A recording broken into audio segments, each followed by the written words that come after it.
The scale of being is complete in the divine form of human. Inhuman form reaches its highest state of perfection insofar as mundane life is concerned. The gamut of being embraced within the human form is a miniature representation of the entire universe.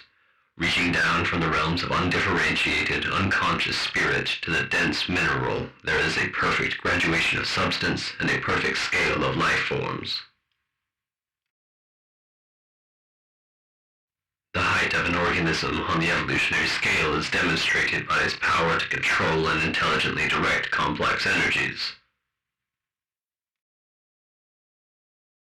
Before indicating in detail just how everything we contact influences our lives for good or ill, and just how we have the power in great measure to control the influence of things over us by intelligently selecting our environment, let us for a moment consider that what is commonly called good and evil are but other names for harmony and discord. Scarcely do people give these terms the same interpretation, for they are ever considered in relation to the ambitions and desires of the person using them, or are applied to other things, the importance of which varies widely in the estimation of different people. Thus, the thief successful in his robbery thinks this is good because it harmonizes with his desire for wealth. An honest man calls the act evil because it is discordant with this idea of social responsibility. Again, the shower that is looked upon as good by agriculturalists may be called evil by the fashionable lady whose house party it interferes. In the first instance, it is harmonized with the farmer's interest, and in the second, it was discordant to the house party. The rain was the same, but the thing influenced by it was different. Good and evil are terms that imply to a relation of some definite entity. Insofar as an influence is harmonious to the entity, it is called good, and insofar as it is discordant to the entity, it is called evil. There is no good or evil aside from harmony and discord. These entities, which are influenced in a manner said to be good or evil, are infinite in number and compose the universe. That is, the universe is composed of an infinite number of entities and groups of entities.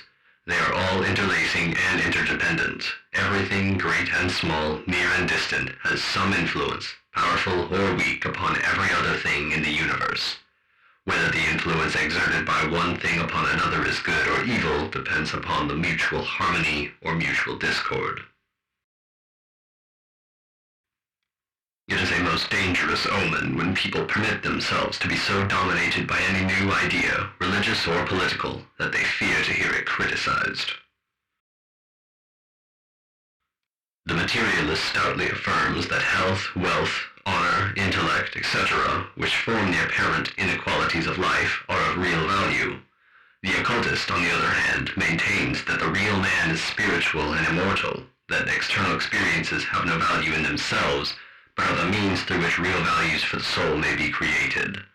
That is, an experience may be made the means of spiritual progress, but this value lies not in the experience, but the soul's attitude towards it. Consequently, even as the worst calamities may be made a means of soul progression, these also may be made valuable. Thus, it is a matter of common observation that hardships, trials, and sorrows are more readily turned into values of progression than the so-called good fortunes.